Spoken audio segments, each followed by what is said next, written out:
So good afternoon, April the 21st, 2016, this is CISG113, Section 1, Information Security and Privacy. Today is day number 26 into the semester and week number 13. So let's get started. Well, welcome back to this class, day number 26 of the semester. So if you look at the calendar, we have altogether 28 days of classes, together with one bigger class which is scheduled on May the 3rd. So let's get started with today's class. I would like to make sure you understand the way the portfolio is going to be done. So allow me 5 minutes time to remind you of the essentials of the portfolio. So if you remember the stories of Emily from the City University of Hong Kong, we've given you 2 videos for Emily's work. In the first video, you got the idea of why an e-portfolio is important for your career, for your higher education. And in the second video, Emily helped you to understand the concept of an e-portfolio template in which 4 important sections are illuminated. So if I could, let me remind you the first thing you need to provide in your own e-portfolio is something called a profile. A profile includes some basic introductions of yourself, includes some of your values, some of your beliefs, some of your hobbies, and you may tell somebody why you choose the major that you're doing, all right? So in your e-portfolio space to be constructed and completed by May 3rd of the semester, you should also include something called profile. Something to introduce yourself on the front page, or in your front page you include a link to your profile, okay?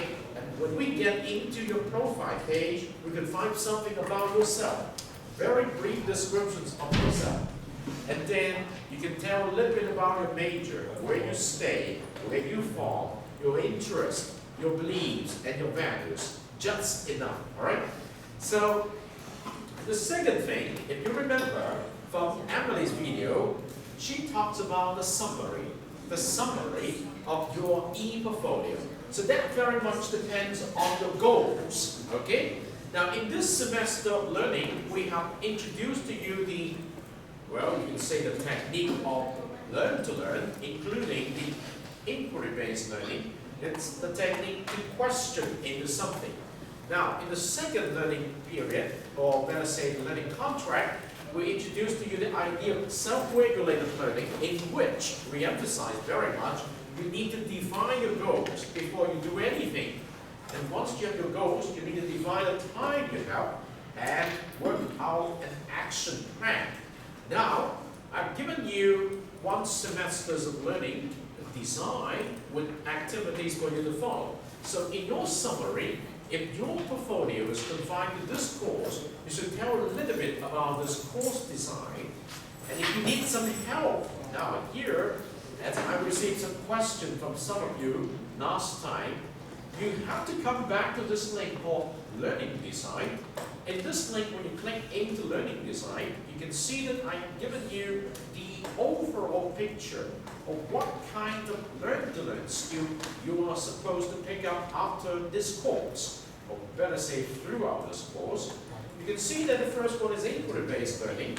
I've given you some basic descriptions of that, and then the key word is self-directed, okay? Self-directed learning is the idea behind inquiry-based learning. That means you push yourself towards your learning in a particular direction, and just the same as you choose a major or you choose your minor, all right?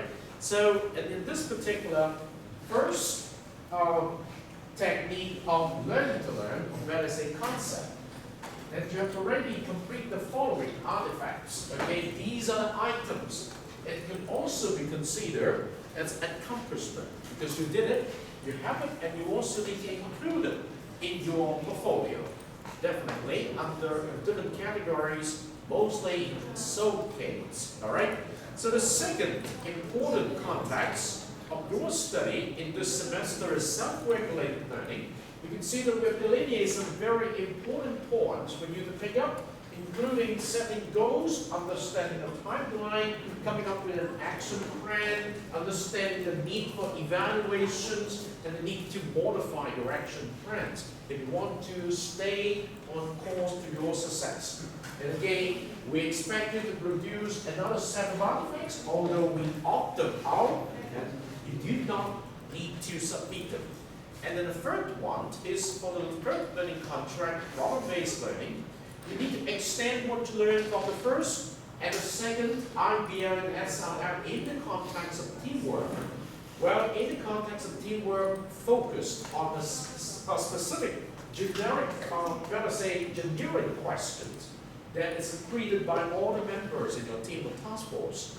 And here we go, we say that it's basically a very good chance for you to experience what is meant by learner-centered teaching, including IBL and SRL. Learning is done by a small group, and here we have a facilitator and also coordinators within the group, and we expect each team to have a problem. That's the problem of your problem-based learning, and it's a vehicle for you to develop all the skills that is expected. In the process of doing that, you got some knowledge. All right. So we call it the PBL is actually the IBL plus SRL plus self-directed learning. Okay. So that is the third important paradigms of learn to learn. And the last one, in which you're doing now, in the context of the e-portfolio, is called integrative learning. It's a very important thing you need to know. It's the kind of learning you have to make sure you have to do it on your own, because it's something you need to connect all the learnings you have done and make sure it makes sense of you, of your time. That means you have to make sense of the learning, put them in the context, and try to apply them whenever your needs comes up. In every other course up this semester, I expect that you should have the opportunity to put them into perspective. That's why we say that again here, you have collaborations, the wiki, you have the collaborations in terms of the forum, and then you do the report, you do the PowerPoint, and you also do the digital story, okay? And of course, you have a chance to do meetings with it with your team members. So all these, you come to connect them in the context of your portfolio. So having said that, we would like you to go back to a very simple ideas of how are you going to create your e-portfolio. Technically speaking, with my teacher's message 11, 12, and 13, you got the ideas. But to make it much more simple, we want you to follow Emily's example. You got your profile, you got your summary, which I've just explained to you. Now it's time for you to put into your showcase the artifacts you created. For example, at least you have done 2 important journals, one for Learning Contract 1 and one for Learning Contract 3. And through the work done in Learning Contract 3, you should have some ideas of the topic of your choice. And so, with the artifacts you produce in Learning Contract 1 and Learning Contract 3, you can put it in the context of an e-portfolio that is your showcase. Alright? Then if you came to ask me, is it okay for me to list my Learning Contract 1 artifacts like this, list my Learning Contract 3 artifacts like this, I would say, okay, but think about this. What do you want people to have when you show them the portfolio of the work? Do you want to impress them, or do you just want them to know that these is a collections of the work? Now that you need to think a little bit more. So we say you have to add the very important part of refraction into your artifacts. Why you select those artifacts and why you believe those artifacts could indicate your ability. So you have to write refractions for the free learning contract, and in this class we 2, Learning Contract 1 and Learning Contract 2. And then I also invite you to do our speech of the semester. That is an opportunity for you to put things together based on your experience in this past semester. So I would say that beside your speech of the semester, you need to put it in written form too, and that is the overall showcase of your portfolio. So lastly, when you come to Emily's approach to do a portfolio, she also provides something called qualifications. Qualification is some major achievements of her life. For example, the degree earned, the grade earned per course, or the recognitions received. So you can also try to put into your portfolio, in the specific sections called qualification, something you believe you are being proud of because of the learning you pick up. So my job is to tell you, in your front page, you need to make sure that your portfolio is concise enough for people to get to know you. Okay? It's not just the collections of detailed items to earn a score. Oh, definitely, score is very important because your portfolio is also your tool to make sure you're earning a certain number of score out of 100 final semester points so that you know what grade you earn. So you need to have the sections, maybe click into it. You have very good delineations of the score earned per coursework item. As I suggest, how many points you earn in Learning Contract 1? How many points you earn in Learning Contract 3? How many points you earn in midterm exam? How many points you earn in Learn to Learn activity? How many points you earn in in-class sharing? And in order to get the 20 semester points for your portfolio, you must have all those things ready, right? And then you also need to have, if you choose to do it, the bonus work.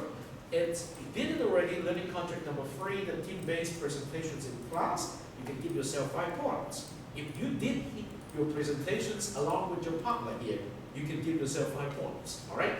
This is given to you, unless you did not do it. And then, if you do your speech of the semester, normally I would give between 8 points to 10 points, okay? It depends on whether or not you bring along with you the PowerPoint, and whether or not you upload your PowerPoint after that and write some records of this. You need to have a PowerPoint, all right? So that is very important. All right, so I think I've already given you enough indications of what you need to do in your portfolio. I receive a lot of questions through email and also come to my office hour, and I try to be concise and tell all of you. Now remember, this is the second last week of the semester. Next week is the last week, and then we're one more week of class day on May 3rd. And so your portfolio must be ready before the end of May 3rd. All right? So I can start giving you a grade. And I promise you will have another grade for the Learning Contract number 3 today. I will keep doing it until I get it done by this weekend. All right? So I return all the grades to you so you know how many points you have. Okay, having said that, let's move on. Yoga? Are you ready? You do it, but you saw it according to Lombard here, you're the first one. Okay, I'll ask the boys. Another person that's, let's say, Muffin, are you ready? Okay, thank you. You're the first one. And after Muffin, it's, I think we still have one more student. Count. Are you ready for the second one? Okay, and you're going to move to the last one. Okay, thank you very much. Mr. Palmer. Thank you.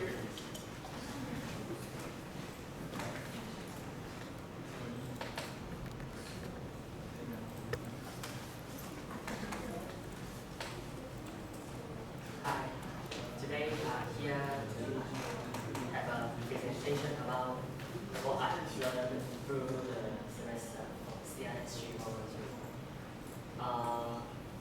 First, I will list out the topics that I feel interested in the course. It's information security, information privacy, information literacy, web attacks, hacking, and computer problems. About information security, it is a set of business processes that process information access regardless of how the information is formatted or whether it is being processed, it is in transit or is being stored. And then the information privacy is the privacy of personal information and usually relates to personal data stored on the computer systems. Yes. And about information literacy, it is a set of abilities requiring individuals to recognize when information is needed and have the ability to locate, deregulate, and use effectively of the needed information. Although the other educational goals, including traditional literacy, computer literacy, library skills, and critical thinking skills, are related to information literacy and important foundations for its development. Information literacy itself is emerging as a distant skill, set of necessary key to one's social and economic well-being in an increasingly complex information society. Then, about the web attacks. The web attacks is known as cyber attacks. It is a type of offensive maneuver employed by individuals or whole organization that targets computer information systems, investigations, computer networks, or personal computer device by various means of malicious acts, usually oriented from animal source that either steals, litters, or destroys a specific target by hacking into a suspectable system. Now I will talk about hacking and cracking. Hacking is a particular type of illegal activity which endangers the privacy and security of important online information. In hacking, the attempt is to create something, while in hacking, the primary objective is to destroy something. On the other hand, cracking is the act of the breaking into a computer system, often in a network. A cracker can be doing this for profit, legitimacy, for some illicit purpose, or because of the chance is there. Accordingly, most crackers are only medical hackers. These two terms should not be confused with each other. Hackers generally deploy cracking. And then it's about computer crime. Computer crime or cyber crime is a crime that involves a computer and a network. The computer may have been used in commission of a crime, or it may be the target. Computer crime encompasses a broad range of activities like fraud and financial crime, cyber terrorism, and cyber exploitation. And on the lessons of CISG113, we have watched the videos on the class every lesson, and also we have the discussion about the topics, and we also have the online discussion forum for us to post our opinions or the question we have developed, and I think it's quite good, and it can let me to have my personal feelings about the topics.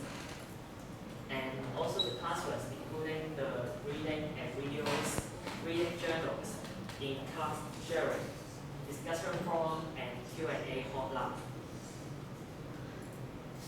Then it's about the learning contract. It is a self-learning and problem-solving skill contained in the learning contract. It is problem-based learning of the learning contract, and it also can develop our coordination skills and time management. Besides, it can increase our English writing and reading skills. And summary, we have to read the reading materials and finish our works by home, and it is different from the other courses. I think it is good to develop our own problem development and problem solving skills. And the learning contract helps develop the coordination skills and communication skills. The self-study activities can rise above the interest of the course. Information security and privacy is a common topic that related to my daily life, so I'm quite interested about it. And I can know how to deal with the cyber attacks and prevent from being a victim of cyber crime. Also, I can have a better information security and privacy. So that's all of my presentation. Thank you very much, Martin. Your time management is excellent. 10 minutes. Thank you. Khan, you're the next speaker.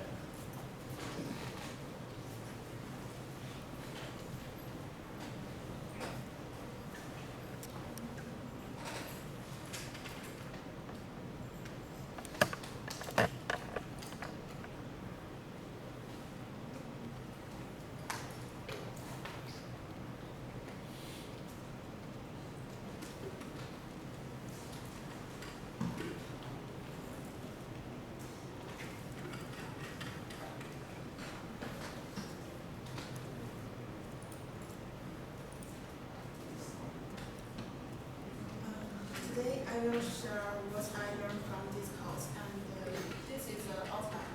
I know this is not all, but the impressive part for me. And the first part is information security and cybercrime. In the first formal class, I remember that teachers showed us a video and made us aware of the importance of information security. And it is very common in our life that do not attach importance to the network completely and do not make an encryption to computer, which will make our information in a very dangerous condition. And I think we are very rely on the wireless network. The Wi-Fi almost covers the whole place of Macau, but please be alert when you use a wireless network. Do not input your passwords when you use a public internet. The information of your computer is under monitoring. This is make me feel very honored when I see the video, and this is my advice to the classmates. And the information fraud is our task force topic. It's a very common thing which happens in our daily life, but we can avoid being the victim very easily. And the cybercrime or computer crime is a nearly topic. I think it can commonalize malware and identity theft, cyber stalking, and so on, which disturb our life, even make people be involved in some illegal things. That sounds is very serious, but if we use the internet in a right way, we will avoid being involved in this crime. And for this part,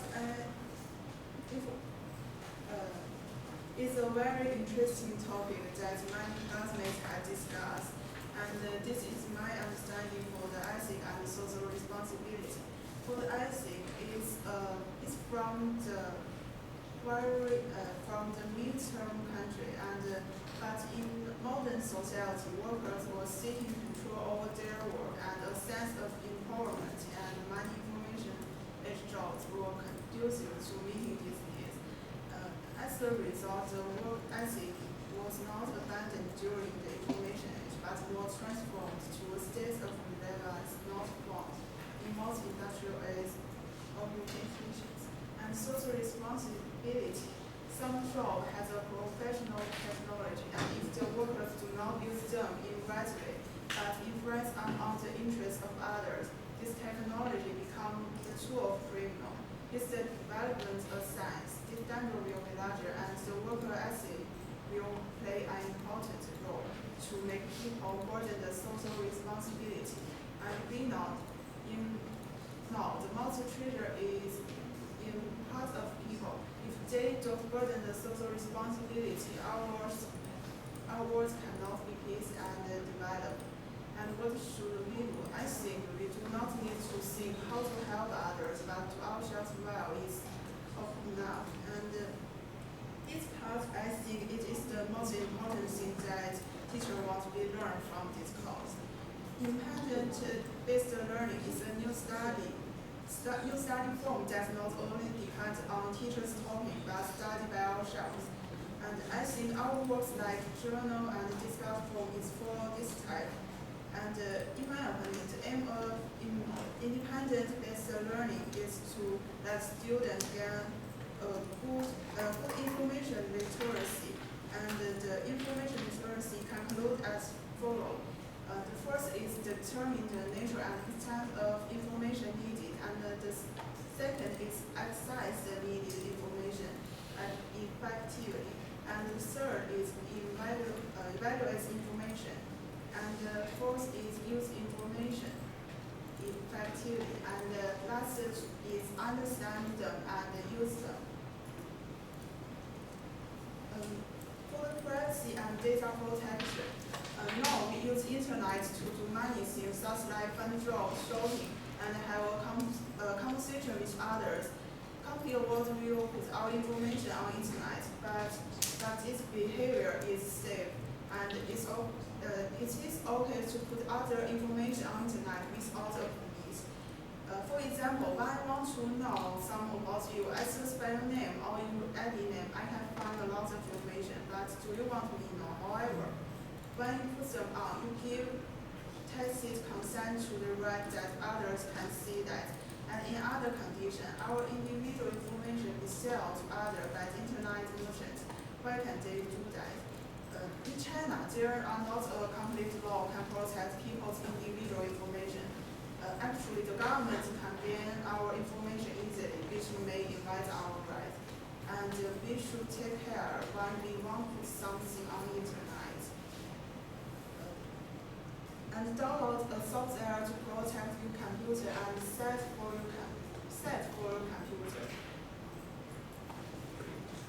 And social engineering and the hacker. When I learned that part, there is a clue to connect them. At first, I want to know what is the social engineering, and the answer is that it is an outsider hacker's use of psychological tricks on legitimate users of a computer system.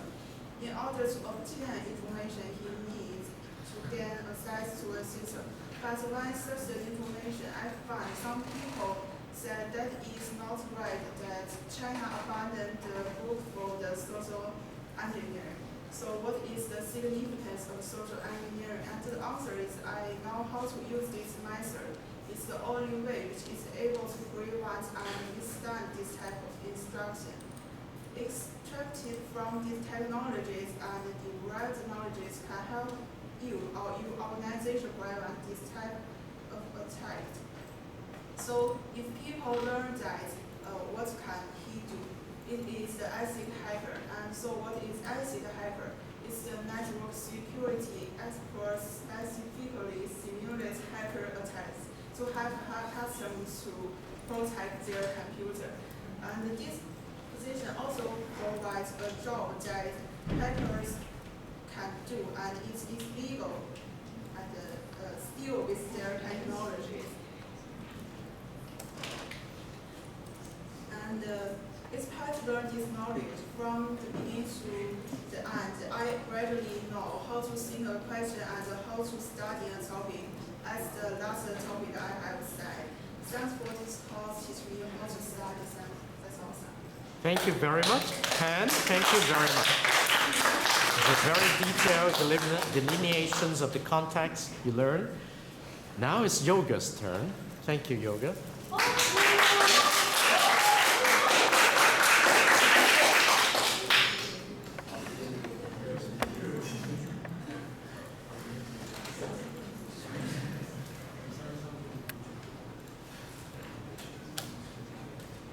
will share something about what I learned in this course. And this is all things I did this semester. And firstly is about reading and videos. These are all the topics about we learned this semester. And in each week we have a reading list, and there are many articles we can read about the topic.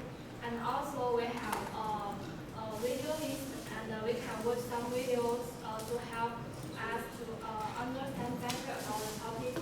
And in class, we also will watch some videos. And in the first 2 weeks, we have some in-class discussion, and I also put some opinions and ask questions on the online discussion forum. And one of the most important things in this course is online learning journal. And this journal can help me to keep recording and take some notes. And also I need to write journal in an OIA style. And for finish my journal, I also read some relevant materials. This is my first journal in week 1. And this is very short, and I didn't use the OIA. And this is the journal in week 10. We can see that I read it much better than before. And I also make some in-class sharing, and for sharing something in class, I will read more articles about my topic. share something I have learned in the last week, and or something I was interested in. And next is about learning contract one. When I see this, I feel that's very terrible because that means I have lots of things to do. And when I say I need to submit so many things, I feel very nervous. And but when I started to do it, I found that it is not very difficult. And I have a very good partner group, and so we have met several times and help each other and work together. And we also discussed online. My topic in learning contract one is digital divide in the 21st century, and the blues topic is what is social responsibility in the information age. And after the discussion, I have a deeper understanding about my topic, and I also learn more about blues topic. And though we didn't need to submit anything in about learning contract 2, but we still have many things to do in learning contract 3. And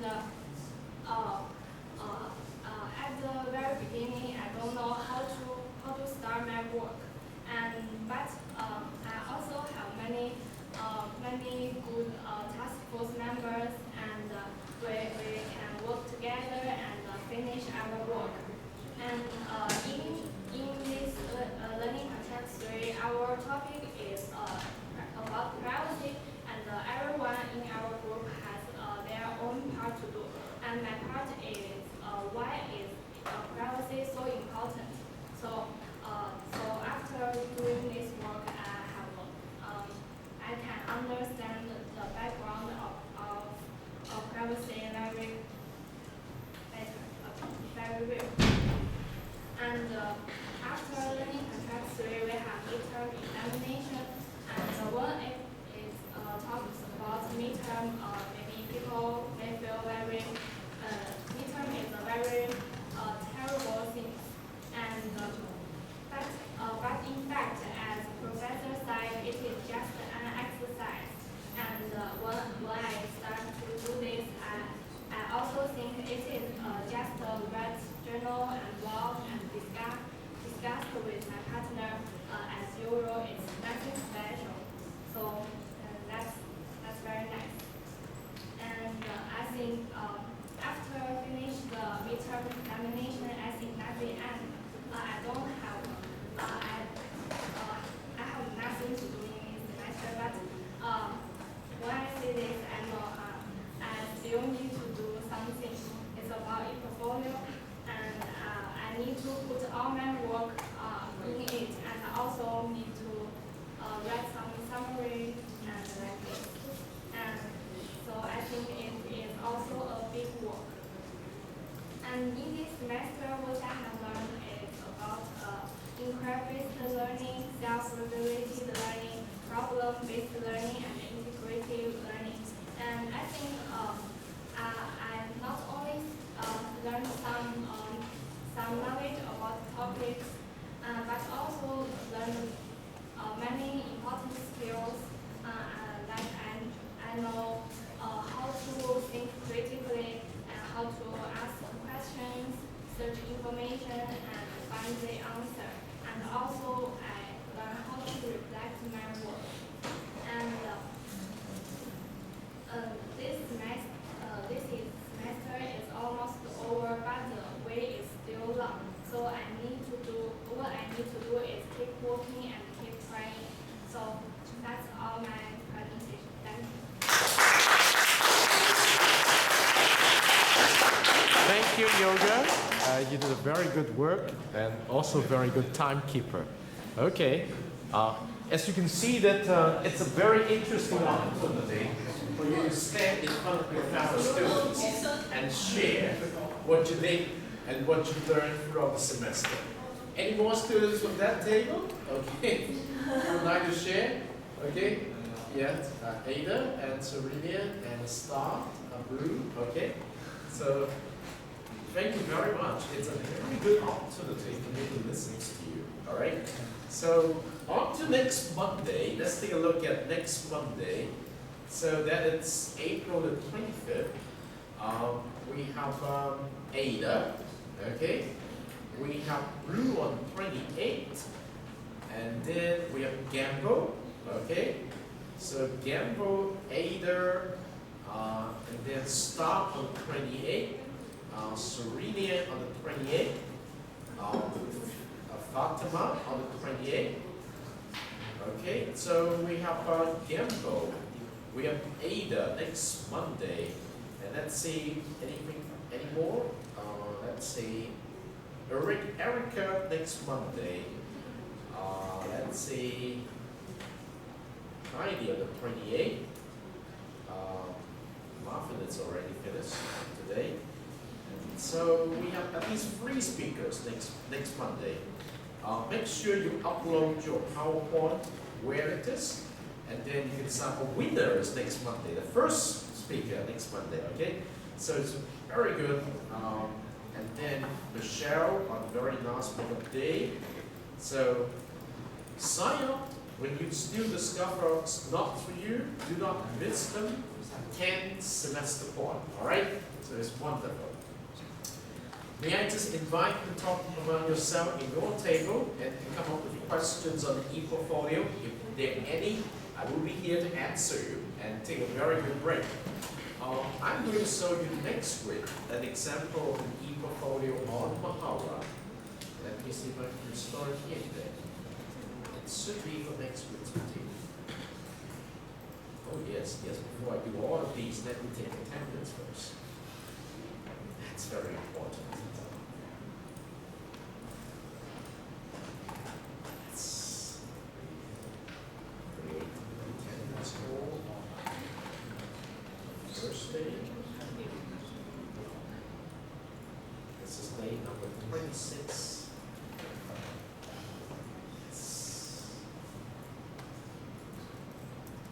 You're free to talk. Make sure you understand what is needed.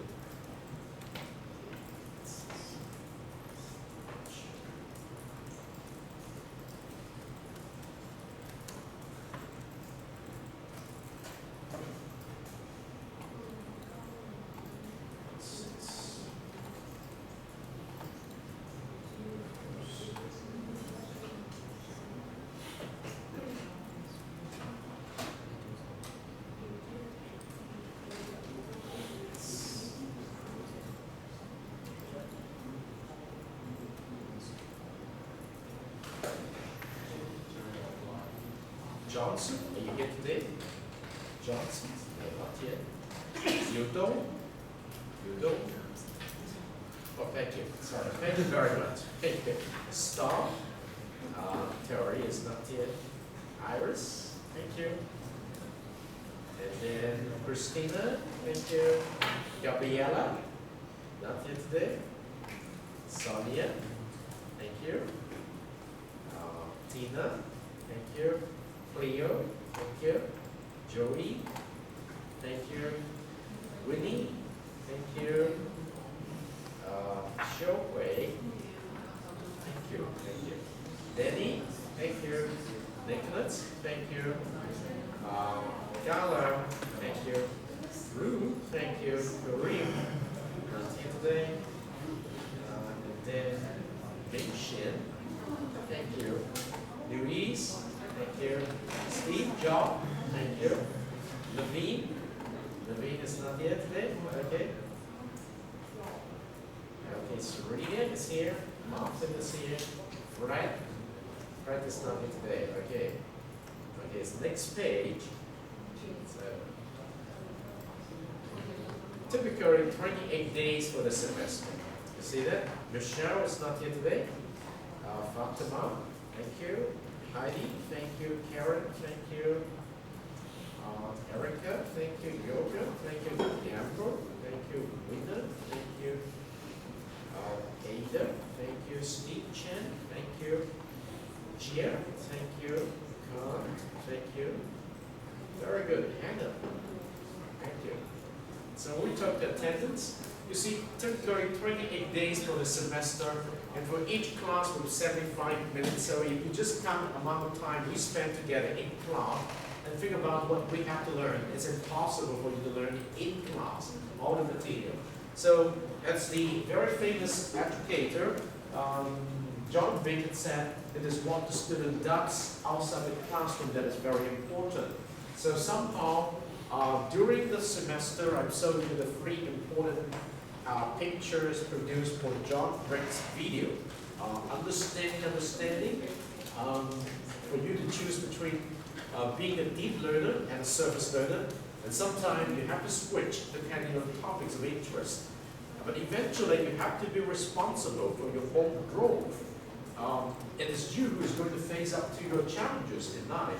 What we have to do here is to provide you with some perspective and methods and choices so that you can make on your own, all right? So exercise assignments are meant to be tools to let you have the experiential learning that you experience through the process. You pick up the skills and you know if it works for you. And if it works, you continue to use the skill, sharpen your learning, and grow. If it does not work for you, look for something that works for you. For example, sometimes students find it very hard the transitions from being a taught-to-learn student to a learn-to-learn student, because you have to use your brain all the time. The cognitive loading is very high, and you prefer to be told, okay? And in writing an exam, it's so much simpler sometimes. But unfortunately, it proves again and again in your secondary school that writing an exam does not give you a lot of good things to remain where you are. You really forget, all right? So we want you to experience your learning, and you have a very high retention rate of the knowledge you gain. And so that's why we're here. Okay, what else do we do? Because there's a lot. The second thing I would like to remind you is, since we're coming almost to the end of the semester, it's very important that you come to course review. When you come to the course review, you understand that we have all the 14 weeks questions listed out for you together with the learning contracts and the specific things here. Because you're doing portfolio, you need to understand the functions of things like this. It's very important. Remember the block? It's a very good tool when you do carry your learnings together. We start up with the journal, we end up with a block, an inventory of discussions and report. And so, what if you just take away everything you did, what's remained in you after your experience of that knowledge, you really can tell people something original of your own. Okay, so we emphasize on the reflections. Anyone still remember the differences between reflections in actions and reflections on actions? Okay, we talk about this somewhere. I guess in week number, let's say, I think week number 6 maybe. Let's try it. It's week number 6. When you are so preoccupied with solving a particular problem, you do a lot of reflections in actions or reflections on actions. Well, that's very important. Yeah, it's here, day number 10.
refractions in actions or refractions on actions. While you're doing learning contract number 3, you're so preoccupied with getting the job done because you need to submit all those artifacts to get your score. So you try to come up with a solution which will lead you to the completions of learning artifacts. Is it refractions in actions or refractions on actions? In, all right? So after you've done learning contract number 3, now that you have to go back to think about what you learned after learning contract number 3 in your e-portfolio. So you need to ask the question, what did I gain from this experience? Is it refractions in actions or refractions on actions? All right, that's very good. All right, so that allowed me to show you a little bit more in case you missed it. Okay, let's go back to week number 2. Okay, in week number 2, during the class activity, as already mentioned by Marvin, we do have some video to suggest you to watch, and one of these videos are very interesting. Short enough, okay? Let's see. Oh, that's good. Do you still remember what are the 4 C's making the 21st century education happen? What are the 4 C's? The first C is OIA means what? Critical thinking. All right, the first C is critical thinking. What did you do in learning contract number 3 as a team, as a task force? The C represents good communications and collaborations. All right, so we got 3 C: critical thinking, communications, collaborations. What is the last C? You need to be what? Not the C.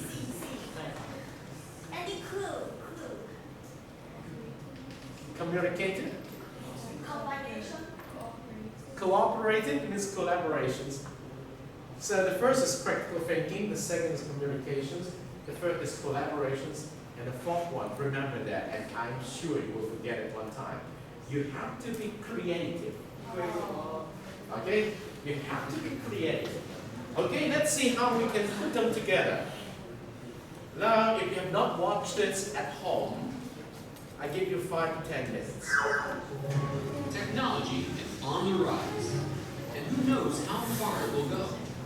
If my goggles don't deceive me, that's you sitting across from me. I'm David Koch, and on this episode of Nova Science Now, Oh, wow. I'm peering into the future to find out He walks! if robots can learn how to walk, will they become our constant companions? My dream is to have robots living with us in our home. Could wearable robots give us superhuman strength I can actually put my weight on the structure while you're wearing it. Oh, And you don't feel it. and transform our lives? The boundary between a person and robots is already starting to change. And my God! I can control this thing with my mind! is it possible for a machine to read your mind I am a superpower! and reveal your innermost secrets? The computer is correct! What if all of our thoughts were public? Lying will go away. It's sort of like a mental nudist colony. Where is all this leading us? Oh! Dominobots! I'm exploring the good, So now you can walk? That's mind-blowing! the bad, Not every advance is progress. Not every new thing is better for us humanly. and the not so pretty side of technology.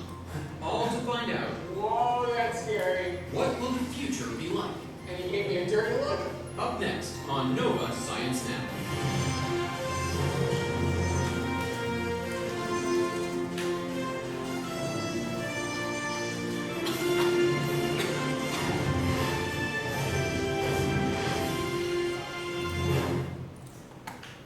When we think about the future, one of the first things that comes to mind is the robot. Like those droids in Star Wars that tirelessly fulfill our every need. But how close are we to the sci-fi dream of robots that seamlessly fit into our world? Humanoid robots that look and act like us. Our second round is starting. Here at Virginia Tech, roboticist Dennis Hong believes that day will come only when robots master an incredibly complex skill. Something that's very difficult for them to learn, but comes naturally to us. Walking. Oh man, so again, nobody's controlling anything, and if you look at his head, you can see that he's looking around. So he's trying to figure out where he is in the soccer field. He may be short, he may be skinny, but he walks. And can even kick a soccer ball.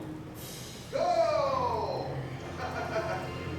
Wouldn't it be simpler to build something with treads like on a tractor or something? That's a very good question. Some people say we can do things with wheels. That's right. But my dream is to have robots living with us in our home. And to do that, they need to climb stairs, open doors, take out the trash, and clean up the dishes. If you want to have these robots living with us in an environment designed for humans, then I say that the robot needs to be the shape of a human being. So you're acknowledging that it's a much more difficult task Yes. to make a humanoid robot that walks, but you're saying the payoff will one day be worth it. Absolutely. Dennis hopes that in the future, humanoid robots won't just do the dishes. They'll do jobs that are risky for us to do, Dirty, dangerous task. like cleaning up after a chemical plant leak, helping people out of harm's way, or fighting fires. Humanoid robots are really great for those kind of things. Real useful tasks and actually save people's lives.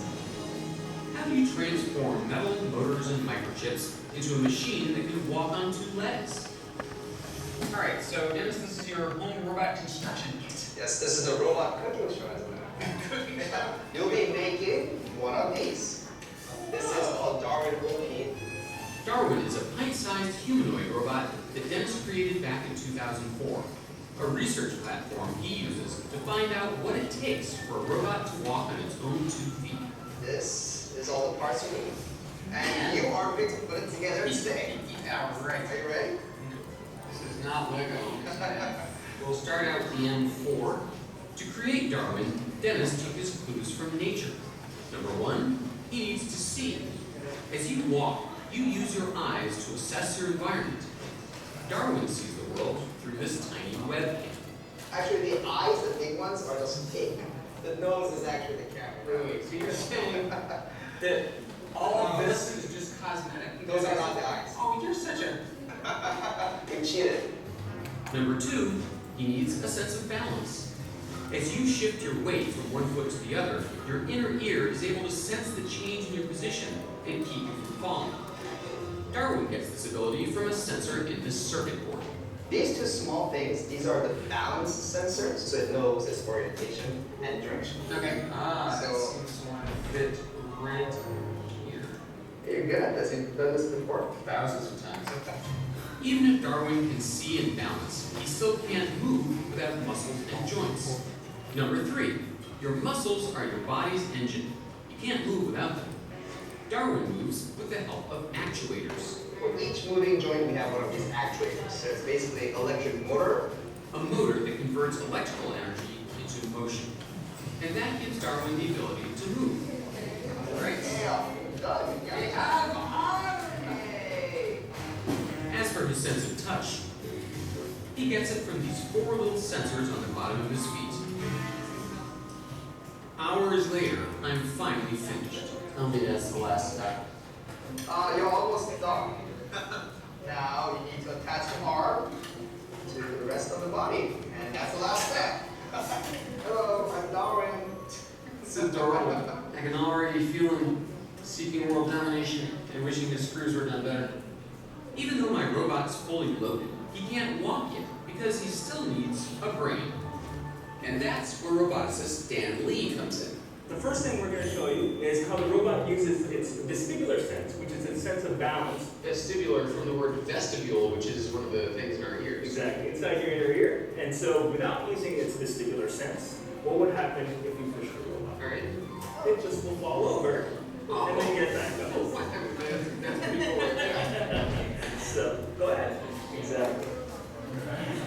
Wow. So now what we've done is we trained this robot using something called reinforcement learning. So exactly what you just did, we kept pushing the robot over and over, and it was now able to figure out that every time it fell down, it was kind of a form of punishment.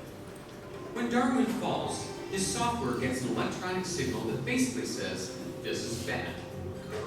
After being bullied around hundreds of times, he finally learns it's better to do this. Fall over. Oh no! So the hundreds of different reps are so that it can learn from this angle, and this angle, and this hard, and this hard, and this hard. Exactly. I see. Dan's even teaching his robots to learn through imitation. We will crack you. This camera detects my body's movement and sends that information to Darwin's software, which quickly translates it into a copycat movement of his own. You'd think with all this sophisticated software, Darwin would be able to keep up with me. The sword! Oh, so sorry! But he can't. Just trying to make a robot walk stably is ridiculously difficult. I won't say impossible because I don't like that word, but it's a very difficult task. Oh my, so David, Yet we're masters at it. come on in. Wow, what are So- you doing here? An engineer, Thurman Lockhart, is trying to figure out why. He's built this strange-looking device to analyze not just how we walk, but how we avoid falling. And I'm about to try it out. But first, I need to suit up. Thurman's outfit is filled with sensors that measure how far, how fast, and in which direction I move. Can't decide if I feel more like a superhero or a Broadway dancer. Well, and we're gonna have to wear a headband as well. This is just an elaborate prank to humiliate me on television, isn't it? The little white balls are part of an optical motion capture system that instantly creates a stick figure of me. You get down from the way I use my walking along. Next, I'm put in a harness because it's time to take a stroll through Thurman's obstacle course. That's good. After walking back and forth several times, suddenly, Oh, the hell? Did you feel that, Laura? did I feel it? You made the earth shake under my feet. Yeah. But check out what happens when I do this a second time. I handle the jolt much better. Good. My body and brain have already integrated thousands of pieces of information in a flash. Right? That's because we have the exceptional ability to adapt to sudden changes in our environment. Walking is a skill that took millions of years for us to develop. And when you think about it, it still takes each of us about a year to go from floppy, to crawling, to waddling, and finally mustering the skills and courage to walk on our own 2 feet. And we never stop learning how to adapt to the many obstacles we confront every day. So walking is not just more complex than I thought, it's much more complex than I thought. And if you wanted to design a robot that could walk as well as a person, I mean, this would be fantastically complicated software. I mean, it would have to be doing billions of calculations with every step. It is amazing that we are able to do it almost innately and without really even thinking about it. Dennis Hong hopes that in the future, his robots will be able to master this extraordinary human skill. And they're learning how to do it one kick at a time. Every year, hundreds of teams from around the world compete at Robo Cup Soccer, a competition designed to foster research in robotics and artificial intelligence. To make a autonomous soccer playing robot, you really need to solve all the grand challenges, the really difficult problems in robotics. Robot vision, autonomous behavior, bipedal walking and running in the future. All of these needs to be solved to truly build a soccer playing robot. But what comes naturally to us is a lot harder for Dennis's robots. Think you're pretty good at soccer? I'm there, I can do this.